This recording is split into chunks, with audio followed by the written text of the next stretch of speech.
Hi everyone, mayam ko. Masigi ay sise kanoneba. Owaphadigom. Kalipuno mayam sise muna yengo. Owaphadigom mite londana aduga samoroi suhai ko sada thakpa maroi na samoroi suhai do Owaphadigom suhai ko. Sise yamna kanaba ko gi hakchang da benefit oiba ko. Ako gi kay haitare. Tonsin ko karigumba ko na ne kanao da tonsin na ba matamda Owaphadigom se mana tara muka lolaga aduga akoigi phajana munna lolaga magi singdo thum katang hapaga ko kanao yamna naba aduga ko naba taradi akoina sise kari tawni haibada phajana lolaga ina haijagare mamangda su ko phajana tengbiu ko thum kara hapa nomada ahumlak marimok awathabi sigi Owaphadigom sigi kanaba ibu tonsinda yamna kanaba akoigi kainoni medicine plan makal amani ko chumna chabada chabasu phai hinjang da hapa aduga chabada su phai hingna chabasu phai do pressure leba mi da su Owaphadigom chaba yamna kanai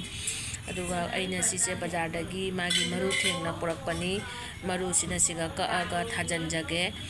tapta tawraga mana sina aina iromba khangde adu hingna chaba khangde chamdong da khangde ko kangsoi da khangde hapagi aina market dagi lawjarakpani mapunsiga lupa 10 ni ko mayam aduna yamna kanabani adudo asi yamna kanaba oirame ado mayam aina si mapunje ko aduna mayam yamna kanabani tarai tarai na lawbinu asi yamna kanaba hidak ni aduga chaba hainadaba jinau singsu chaba hainaba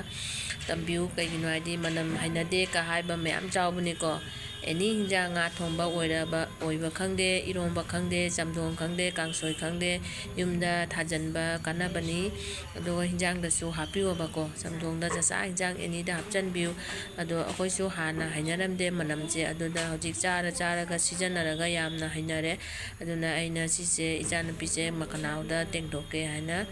market dagi lawjarakpani haidi mara thengna jolame mara thengba sichu yam kanai do chamdoga mara ne kaine putlasu yamna kanai ado mara se aisi thajanjage na tawbani ado